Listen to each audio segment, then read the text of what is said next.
abrir nuestras Biblias en el libro de Romanos. Busca rapidito el capítulo 1. Vamos a leer del versículo 1 al versículo 32. O sea, vamos a leer todo el capítulo.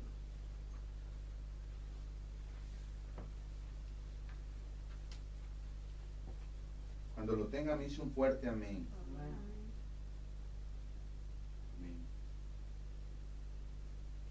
Ok. El tema, hermanos, introducción. ¿Lo tenemos todos? Amén. Leemos en el nombre del Padre, del Hijo y del Espíritu Santo. Ya saben, me acompañan todos en el 32. Pablo, siervo de Jesucristo, llamado a ser apóstol, apartado para el Evangelio de Dios, que él había prometido antes por sus profetas en las Santas Escrituras, acerca de su Hijo, nuestro Señor Jesucristo, que era el linaje de David según la carne, que fue declarado Hijo de Dios con poder, según el Espíritu de santidad, por la resurrección de entre los muertos, y por quien recibimos la gracia y el apostolado, para la obediencia a la fe en todas las naciones, por amor de su nombre, entre las cuales estáis también vosotros, llamados a ser de Jesucristo. A todos los que están en Roma, amados de Dios, llamados a ser santos, gracia y paz a vosotros, de Dios nuestro Padre y del Señor Jesucristo. Primeramente, doy gracias a mi Dios mediante Jesucristo con respecto a todos vosotros, de que vuestra fe se divulga por todo el mundo, porque testigo me es Dios, a quien sirvo en mi espíritu en el Evangelio de su Hijo, de que sin cesar hago mención de vosotros siempre en mis oraciones, rogando que de alguna manera tengan al fin, por la voluntad de Dios, un próspero viaje para ir a vosotros, porque deseo veros para comunicaros algún don espiritual, a fin de que seáis confirmados, esto es, para ser mutuamente conformados por la fe que nos es común a vosotros y a mí. Pero no quiero, hermanos, que ignoréis que muchas veces me he propuesto ir a vosotros, pero hasta ahora he sido estorbado, para tener también entre vosotros algún fruto, como entre los demás gentiles. A griegos y no griegos, a sabios y no a sabios, soy deudor. Así que, en cuanto a mí, pronto estoy a anunciaros el Evangelio también a vosotros que estáis en Roma. Porque no me avergüenzo del Evangelio, porque es poder de Dios para salvación a todo aquel que cree, el judío primeramente, y también al griego.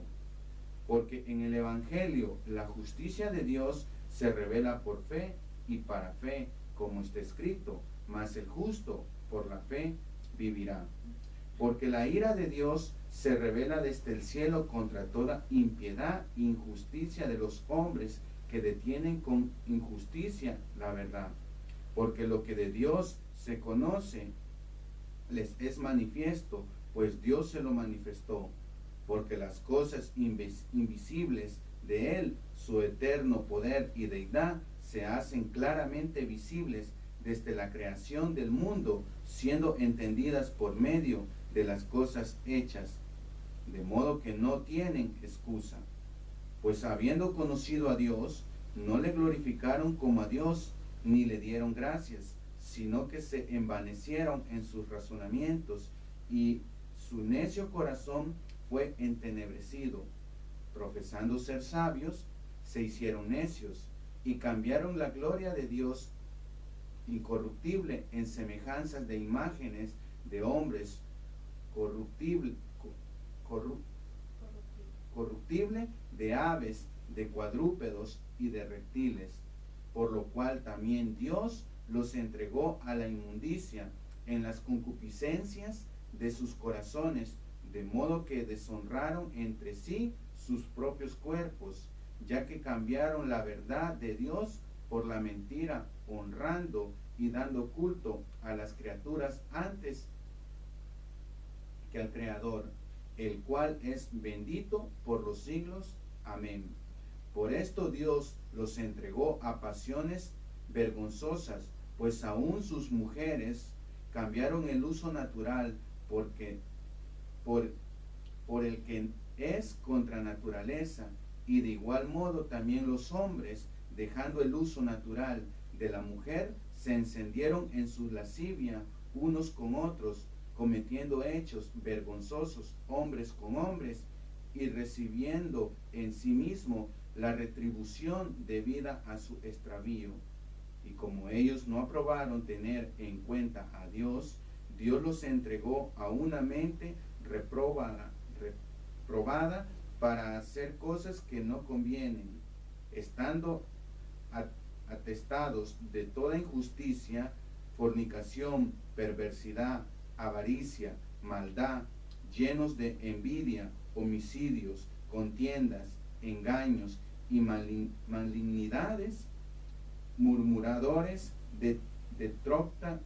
detractores, aborrecedores de Dios, injuriosos, soberbios, altivos, inventores de males, desobedientes a los padres, necios, desleales, sin afecto natural, implacables, sin misericordia, quienes, habiendo entendido el juicio de Dios, que los que practican tales cosas son dignos de muerte, no solo las hacen, sino que también se complacen con los que las practican.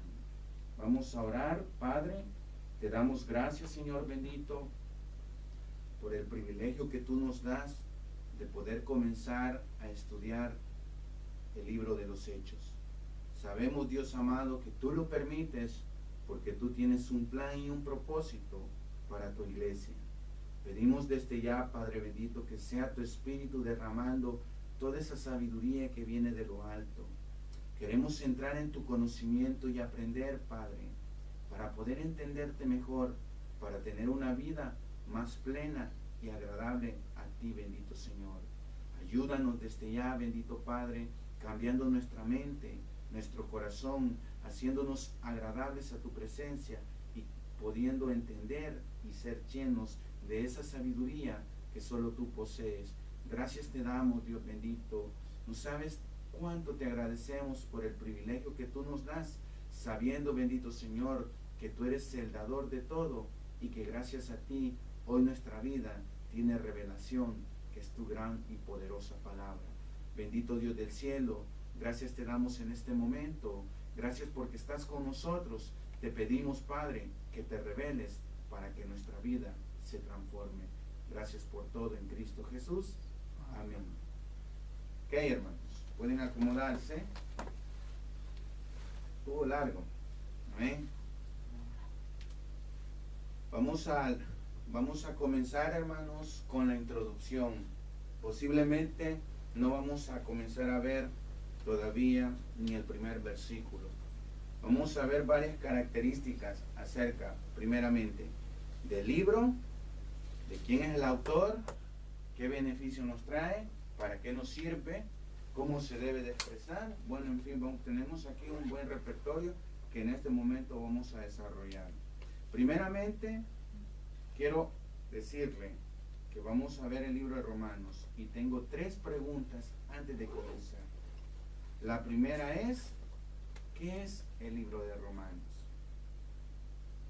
La segunda es, ¿cómo se interpreta el libro de Romanos? Y la tercera es, ¿para qué sirve el libro de Romanos? Primeramente, hermanos, ¿qué es el libro de Romanos? Es un libro que simple y sencillamente está en la Biblia para que nosotros lo leamos y ya. El libro de Romanos Es la estructura doctrinal de la fe cristiana. Amén. Es importante, hermano, que usted entienda las palabras que yo le voy a ir dando. Porque aunque voy a hablar poco en la pregunta, pero tiene un gran porcentaje cada palabra. Repito, que ese libro de Romanos es la estructura doctrinal de la fe cristiana. ¿Qué es una estructura? Es la disposición y orden de las partes dentro de un todo. Sacado de un diccionario eso. También puede entenderse como un sistema de conceptos coherentes, enlazados, cuyo objetivo es precisar la esencia del objeto de estudio. ¿Qué implica esto, hermano? Que el libro de Romanos es gran parte de la fe de nosotros. El que no conoce el libro de Romanos, perdone, no conoce quién es su Dios. Pero vamos a ir despacio. Segundo, ¿cómo se interpreta?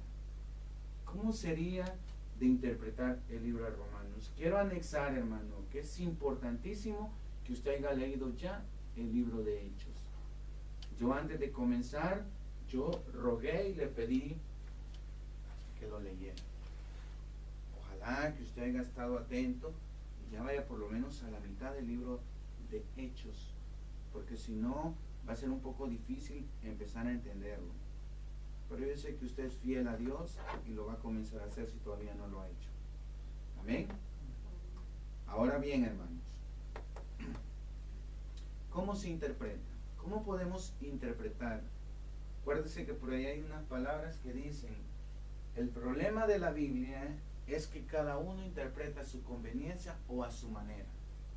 Y mi pregunta es, ¿será que la Biblia la podemos interpretar a la manera que nosotros queramos?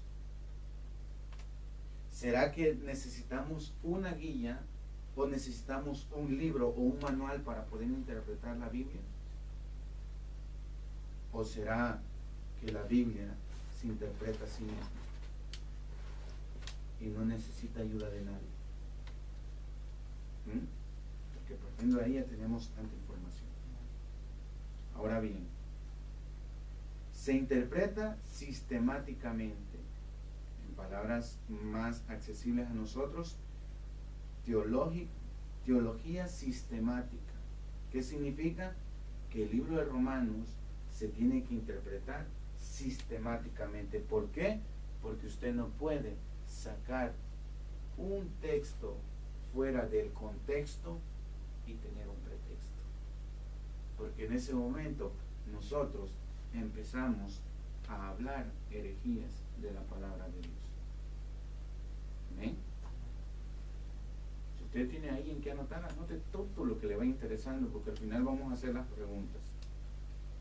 Ahora bien, yo tengo algo que anexar, que sigue o se ajusta a un sistema o conjunto de elementos ordenados, que implica que una teología sistemática involucra que cuando nosotros vayamos a estudiar o a leer el libro de Romanos, tenemos que agarrar conjuntos y unirlos ordenadamente. ¿Amén? ¿Qué implica esto? Que no podemos agarrar el libro de Romanos y sacar un texto a nuestra conveniencia. Porque el libro de Romanos dice lo siguiente, y lo vamos a discutir porque eso es casi lo final que traigo, que hoy tenemos una libertad, pero si somos libres y ya no tenemos condenación de pecado, ¿será que podemos pecar porque tenemos la libertad de hacerlo?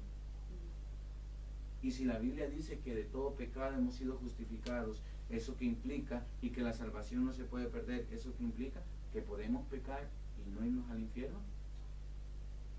Entonces nos damos cuenta que sacar solo un contexto trae problemas a nuestra mente y a la mente de cualquier persona que esté cerca de usted. Ahora bien, ejemplo, los temas más grandes de la Biblia se encuentran en el libro de Romanos.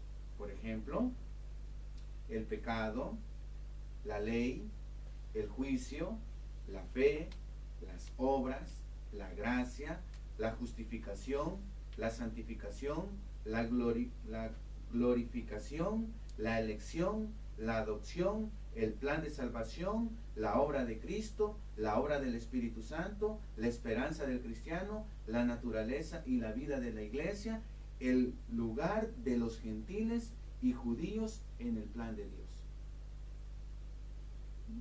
Unas cuantas doctrinitas de lo que trae el libro de Romanos. Pregunta, mi hermano, ¿usted sabe cada una de esas doctrinas?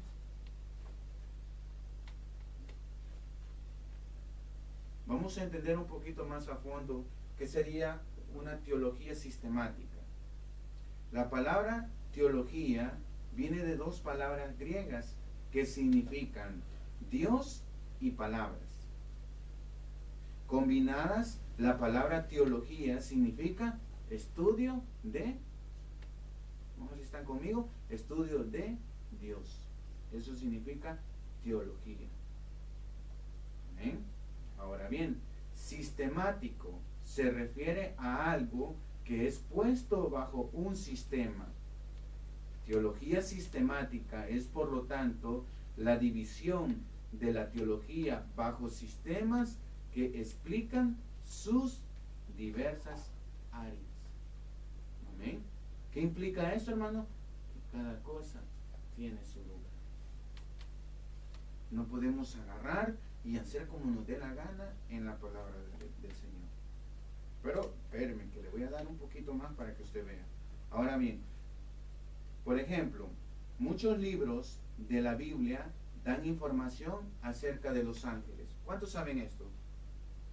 Por ejemplo, Génesis capítulo 6 habla de los ángeles, pero no dice que son ángeles, pero dice que son hijos de Dios, y nosotros, a la luz de los evangelios, nos damos cuenta que la Biblia dice en el primer capítulo, verso 12 del Evangelio de Juan, más a los que creyeron en su nombre se les dio la potestad de ser hechos o llamados hijos de Dios.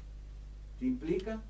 Que en el Antiguo Testamento no estaba Cristo, por lo tanto no eran hijos de Dios. ¿Amén? Porque todo el Antiguo Testamento era el pueblo de Dios. Ya va a ver, el primer capítulo está lleno de eso. Ahora bien,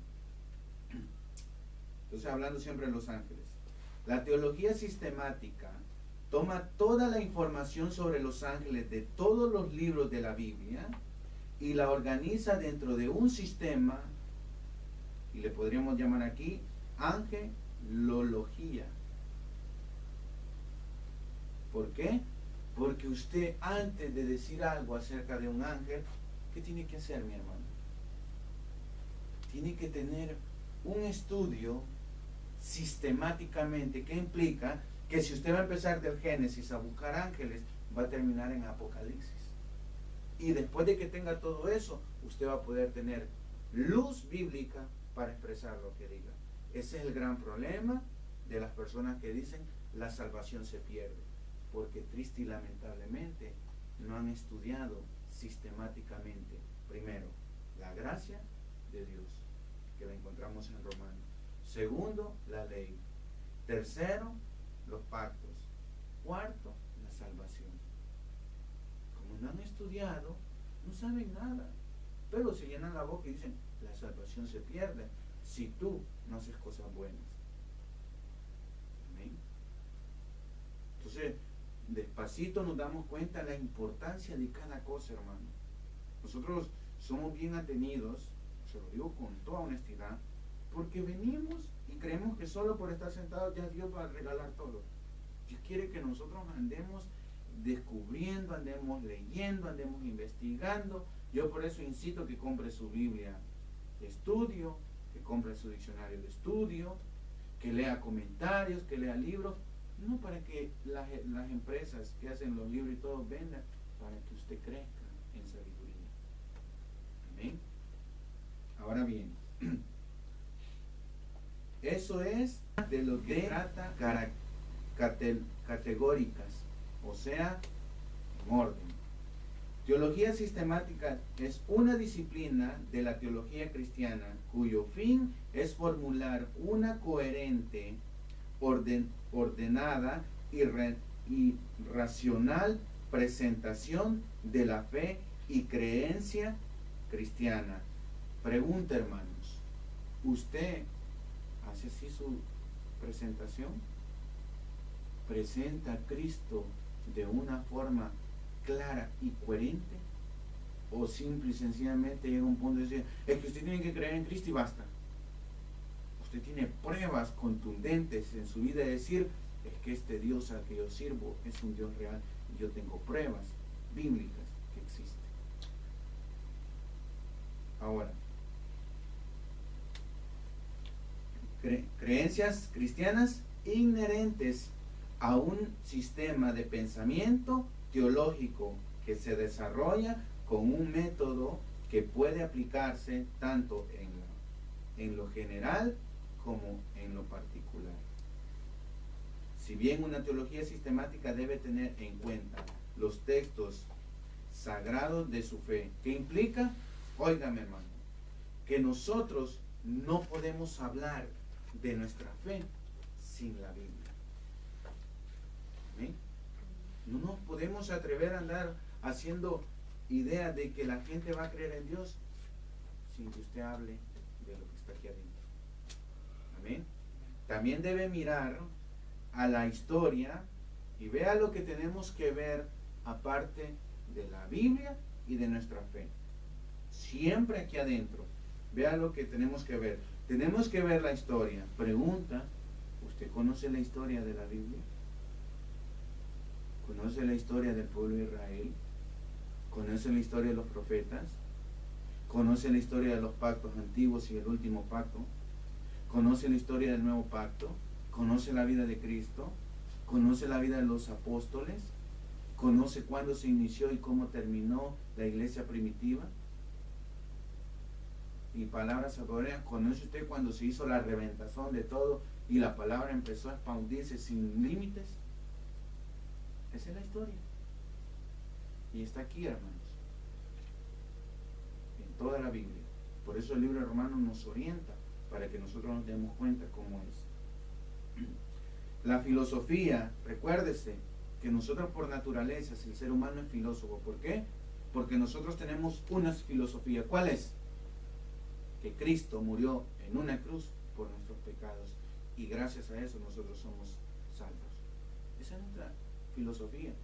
Nosotros no creemos en el mono, no creemos en evolución, no creemos en ciencia, no creemos en el mundo que vivimos. Nosotros creemos en un mundo que trasciende el conocimiento y el estado terrenal en el cual nos encontramos.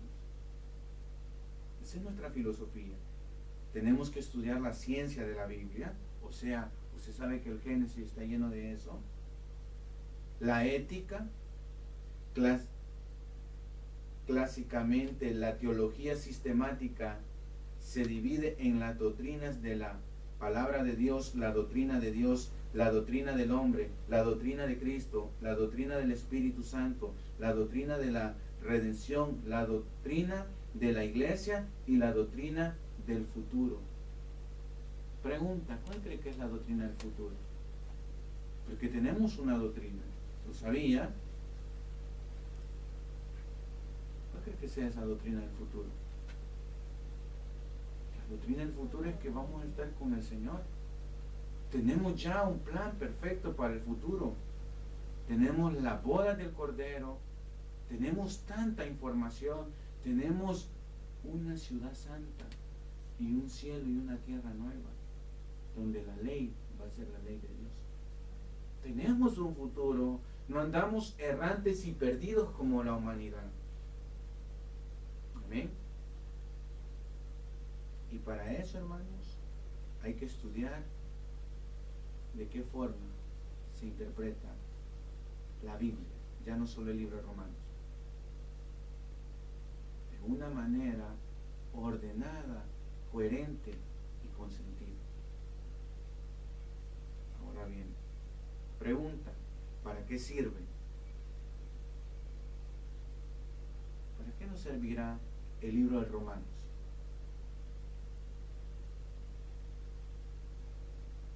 Podríamos decir, ¿no?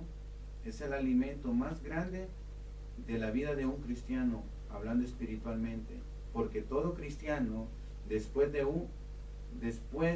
de un año de convertido, debe estudiar la carta a los romanos para comenzar a crecer en la fe que procesa. ¿Qué implica, mi hermano? Si usted tiene más de un año y usted nunca estudió la carta o el libro de Romanos, eso implica que usted no conoce la Biblia. Todo cristiano que no ha estudiado el libro de Romanos después de un año no ha crecido espiritualmente y es un niño, porque no entiende nada de nada. ¿Qué implica? Óigame, cuando yo hablo que es un niño, eso implica que usted no entiende el pecado. ¿Cuántos entienden el pecado a la perfección? Eso implica que usted no entiende la ley. Eso implica que usted no entiende el ministerio del Espíritu Santo. Por eso hay mucha gente que dice la llenura del Espíritu, el bautismo del Espíritu, la unción de no sé qué, porque no han entendido que hay una sola unción y esa es la obra del Espíritu Santo, que vino y se quedó en nuestros corazones, no viene y se va. ¿Pero por qué no entienden esto? Porque simple y sencillamente son niños que no crecen. Usted sabe, ¿no? Más claro no puede estar. Después de un año, al niño se le quita la pacha y ¿qué se le empieza a dar? Yogurcitos, Gerber, que papita bien picadita, que puré de verdurita, y de repente ya el niño lleva 2 años, le empiezan a dar pedacitos de huevo, ya el niño ya va para 3 años, le salen 2 dientitos, que parece conejito, y ya le empiezan a dar pedacitos de pollo, pedacitos de carne, ya le dan un pedito de pan para que lo ande ahí mascando, ya de repente el niño tiene 5, tiene 6, tiene 7, puede comer solo, le dan los tenedores, ya no usa solo las manos, y de repente ya es todo un adolescente que se comporta bien cuando sale, que sabe qué comer, que sabe qué no tiene que comer, igual es la vida. Cuando nosotros nos dedicamos a la palabra de Dios, llegamos a un punto donde sabemos qué es de Dios y qué no es de Dios, donde sabemos dónde tenemos que estar, dónde no tenemos que estar, donde sabemos que es comida de Dios y que es basura del mundo. ¿Sabe usted que un niño, cuando tiene 5 o 4 años, si usted le pone un pedacito de pollo, ensaladita y arroz, al niño dice, no me gusta. Pero si usted le pone una golosina, ya sea un churrito, un juguito, dulcito, el niño va loco por los dulcitos y no por la comida que lo va a hacer crecer, porque los dulces lo van a agachar más.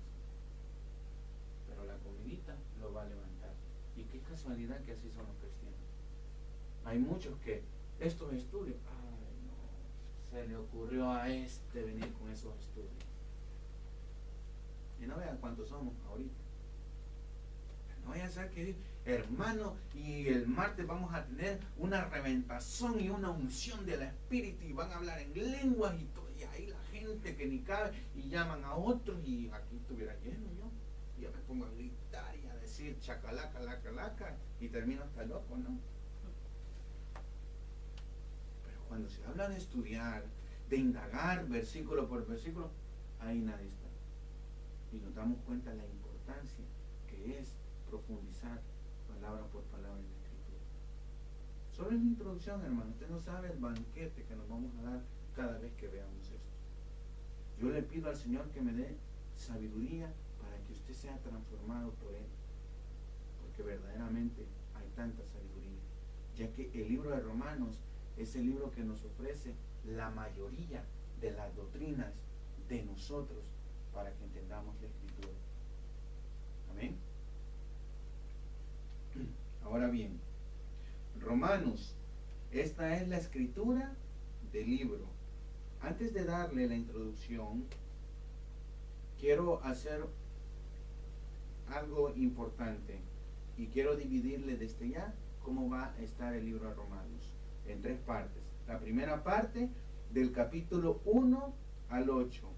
Esto se establece, o estos capítulos, establecen la doctrina de la justificación por la fe y sus consecuencias. Amén.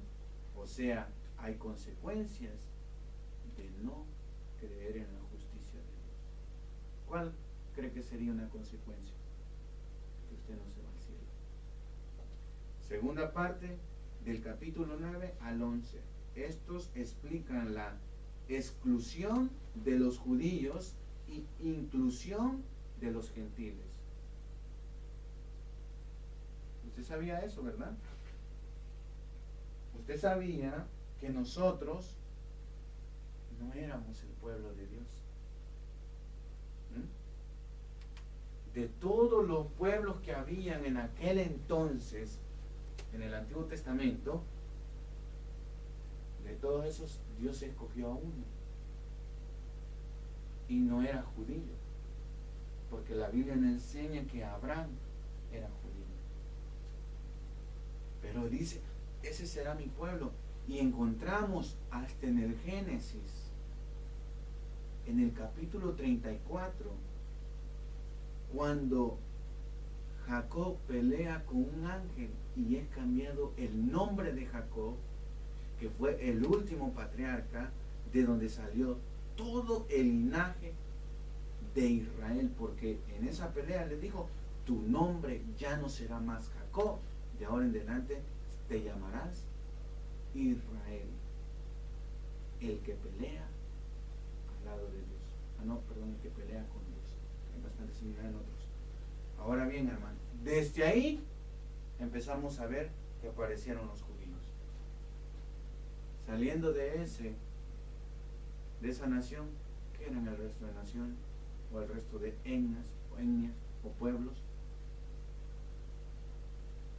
Eran gentiles, o sea, no eran judíos. Eran personas que adoraban miles de dioses. ¿Amén? Y el capítulo 9, 10 y 11 nos habla de todito eso. Por último, la tercera parte de todo el libro de Romanos, del capítulo 12 al 16, nos relata donde encontramos exhortación y cuestiones personales, y podríamos llamarlo el testimonio de los cristianos, como usted y yo nos tenemos que comportar, del capítulo 12 al capítulo 16, y se acaba la carta. Ahora, el autor de Romanos fue el apóstol Pablo. Pregunta, ¿quién era Pablo? Vamos a hacer un repaso así breve. ¿Quién era el apóstol Pablo? Era un perseguidor.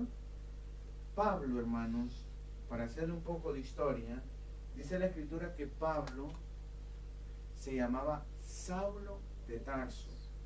En la próxima que empecemos a estudiar vamos a ver detalladamente por qué Dios le cambia el nombre. Porque Pablo no era el nombre de él, se llama Saulo de Tarso, porque se llamaba Saulo y era de Tarso. Pero Dios le cambia y le pone Pablo. Pero lo vamos a ver después. Pero es importante ver, como dijo la hermana, que él era un perseguidor, que él era un asesino de cristianos. Pero, ¿por qué él escribe esta carta? Porque en ese camino Dios lo rescató. Y vamos a ver rapidito Hechos 9. Claramente que ustedes ya lo saben, o el que ha leído el libro de Hechos sabe qué pasó con la vida de este hombre, la importancia de leer Hechos antes de ver Romanos. Dice 9. Saulo, respirando amenazas y muerte contra los discípulos del Señor, vino al sumo sacerdote y le pidió cartas para las sinagogas de Damasco, a fin de que si hallase algún hombre o mujer de este camino, los trajese presos a Jerusalén. Mas yendo por el camino, aquí está la conversión de él. Aconteció que al llegar cerca de Damasco, Repentinamente le rodeó un resplandor de luz del cielo, y cayendo en tierra oyó una voz que le decía: Saulo, Saulo, ¿por qué me persigues? Él dijo: ¿quién eres, Señor? Él le dijo: yo soy Jesús, a quien tú persigues. Dura cosa te es dar coces contra el aguijón. Él, temblando y temeroso, dijo: Señor, ¿qué quieres que yo haga? Y el Señor le dijo: levántate y entra en la ciudad, y se te dirá lo que debes hacer. Es importante ver, hermanos, que esta fue la conversión de este hombre, que fue impactado. ¿Por qué? Por la presencia y el poder de Dios. Es lo mismito, querido hermano, cuando usted le hablaron por primera vez de Cristo. Si usted entendió, usted quedó impactado con la luz que entró a su vida, a su mente, a su corazón. Y vemos que en el capítulo 15 está ya declarado que Pablo era un siervo de Dios. Dice el versículo 15: el Señor le dijo: ve, porque instrumento escogido me es este, para llevar mi nombre en presencia de los gentiles y de reyes y de los hijos de Israel. Amén. Aquí la Biblia nos dice que Dios lo agarró y lo escogió y lo hizo un instrumento. Amén. Lo mismo que Dios hace con usted y con su servidor, porque para eso Dios nos ha llamado. Y para aquellos que quieren una vida cómoda, que piensan que trabajar para el Señor no cuesta, verso 16: porque yo le mostraré, porque el Señor nos muestra cuánto le es necesario padecer por mi nombre.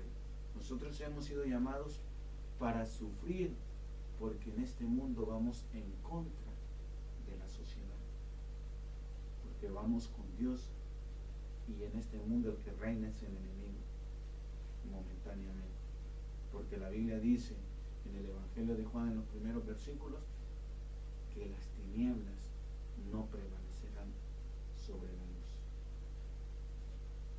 Ahora bien, hermanos, regresémonos. Eso es acerca de...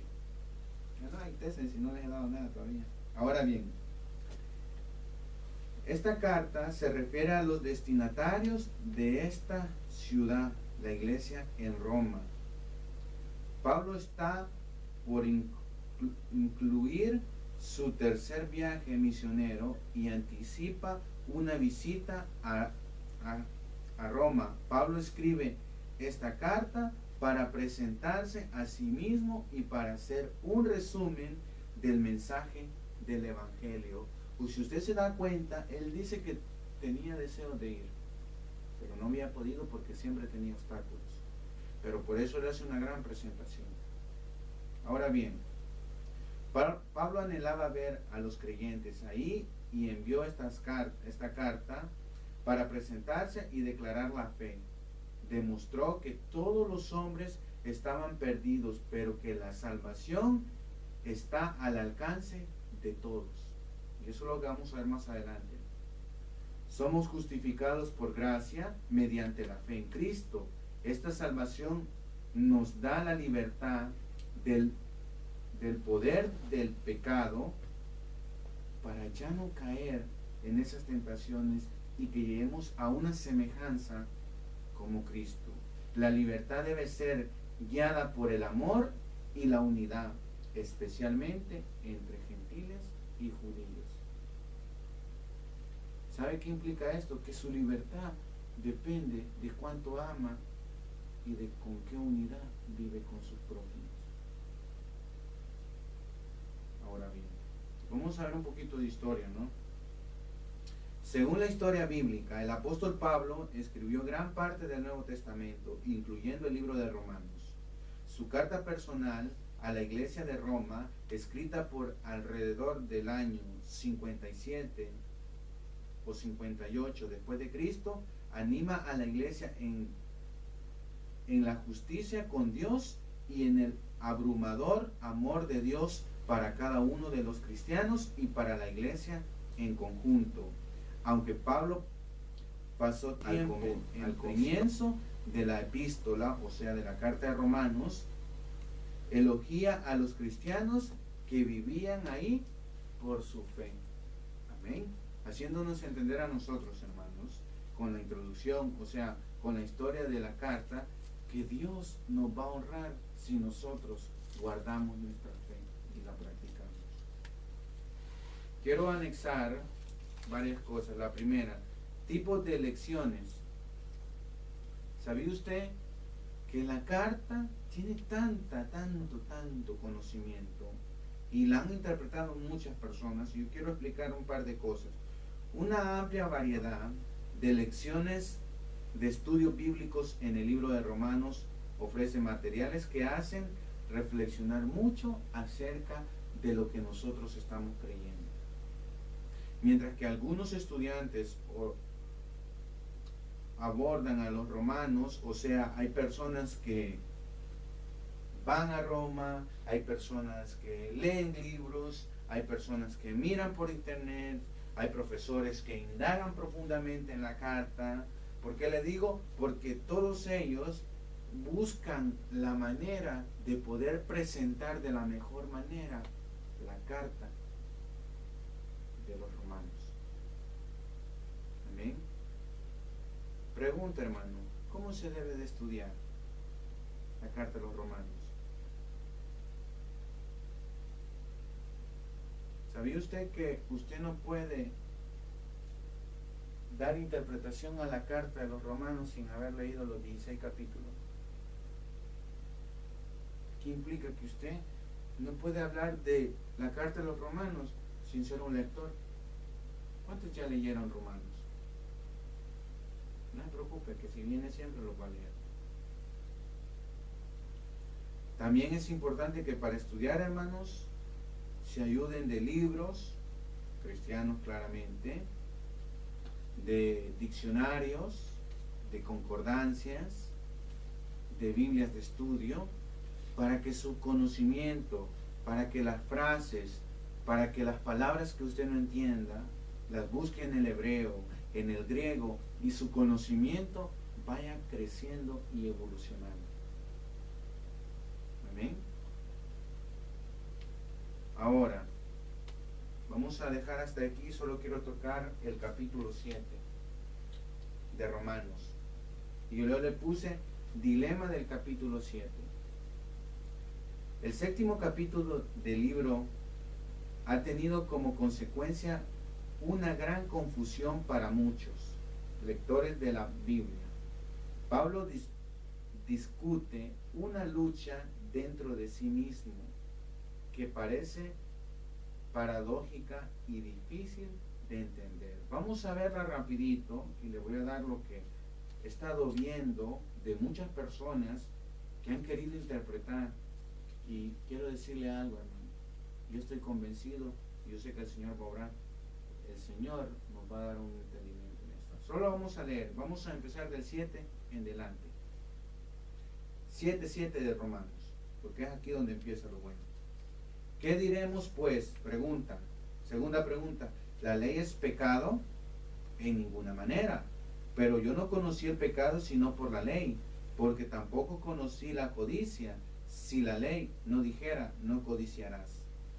Mas el pecado, tomando ocasión por el mandamiento, produjo en mí toda codicia, porque si la ley, el pecado está muerto, y yo sin la ley vivía en un tiempo, pero venido el mandamiento, el pecado revivió y yo morí.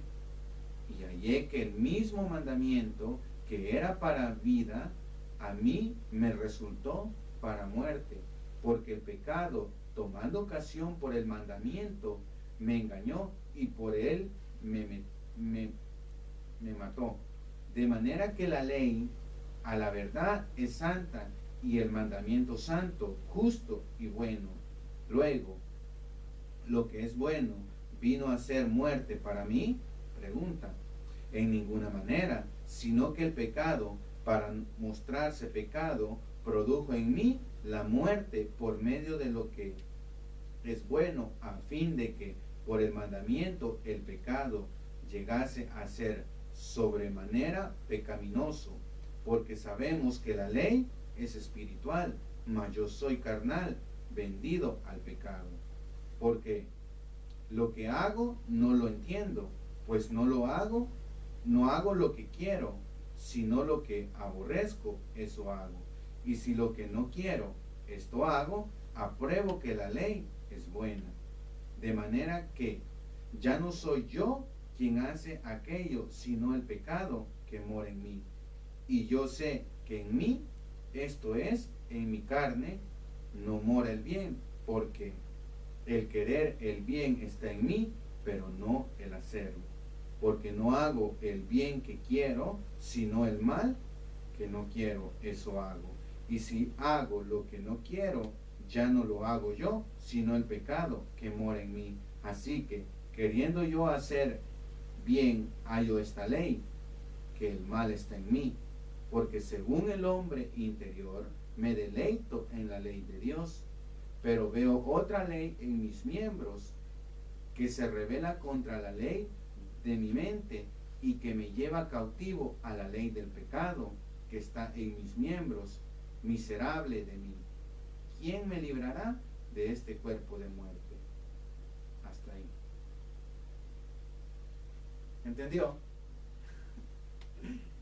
Pero lo vamos a entender, hermano. Yo sé que Dios nos va a regalar la sabiduría. Ahora bien, eso está difícil, hermano. Yo quiero darle los comentarios que encontré. Vean. Dice, sin embargo, el pasaje se vuelve sorprendentemente claro cuando analizas los significados de las palabras en el idioma original griego. Punto importante. Para estudiar se necesita un diccionario bíblico. Para que usted entienda esto, necesita indagar más profundamente.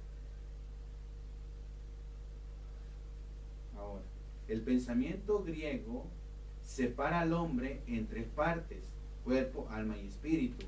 El espíritu es la parte que conoce a Dios y el cuerpo está compuesto de carne y deseos básicos. El alma se compone de la mente, la voluntad y las emociones, cosa que nosotros ya hemos estudiado. Entonces encontramos que las tres leyes, ¿a dónde están? En el cuerpo, en el espíritu y en el alma. Pero como aquí en los últimos capítulos menciona otra ley, que es la ley de Dios, haciendo 4 leyes. Pregunta, ¿cuál es la que a nosotros nos vaya a edificar?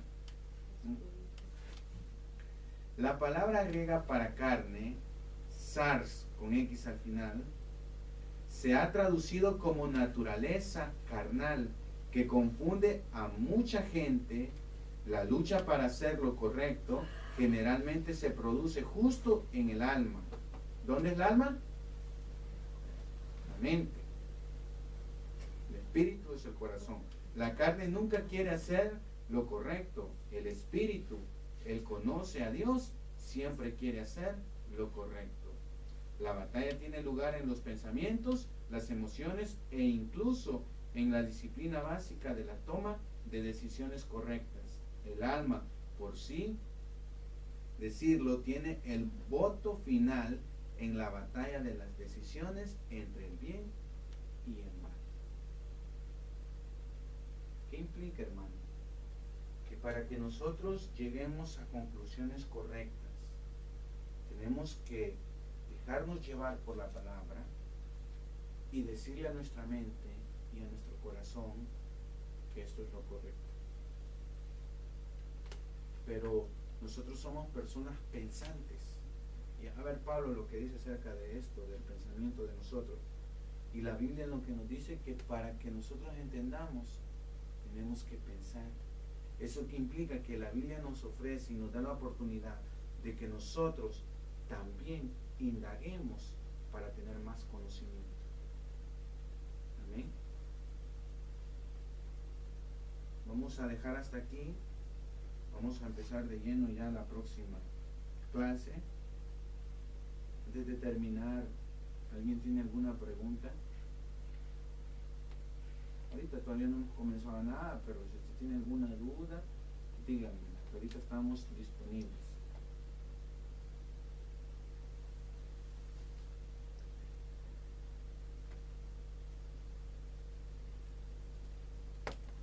¿Todo ok?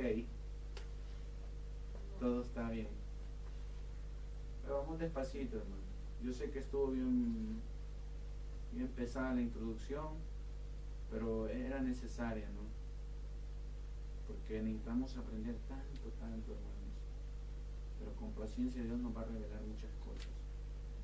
Si no hay pregunta, pasamos a orar. Padre, gracias te damos, Señor, por el privilegio que nos diste de poder estar delante de tu presencia, escudriñando tu palabra, llenando nuestra mente de conocimiento que viene de parte tuya.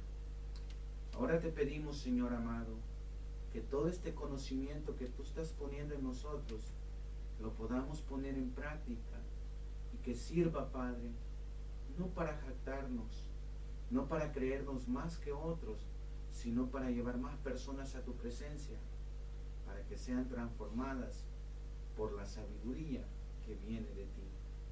Estamos tan agradecidos, Padre, que nos uses y que seamos instrumentos para tus planes y para tus propósitos. Bendice nuestras vidas, Dios del cielo. Derrama sabiduría constantemente en nuestras vidas para que empecemos a hacer lo correcto, para que te empecemos a agradar y empecemos a dejar todas aquellas cosas que nos alejan y nos quitan la sabiduría que tú nos quieres dar. Gracias, bendito Señor, por este privilegio. Gracias por este momento. Lo atesoramos en nuestro corazón y sabemos, Padre Santo, de que poco a poco tú te vas a ir revelando a nuestras vidas. Aquellas dudas y aquellas ansiedades, sé tú quitándolas por medio de tu palabra y la comunión a la hora de la oración. Gracias, bendito Señor, porque somos una iglesia que te adoramos y te servimos, porque es tu Espíritu el que nos guía a la verdad y a tu presencia. Estamos tan agradecidos contigo y te damos gracias por todo. Te pedimos, Dios del cielo, que nos lleves con bien a nuestros hogares, que nos guardes siempre de todo peligro y que seas tú nuestra luz y nuestra guía en nuestro diario vivir. Bendice a tu pueblo en el nombre poderoso de Cristo Jesús. Amén y amén. Démosle un fuertísimo aplauso al Señor, hermanos.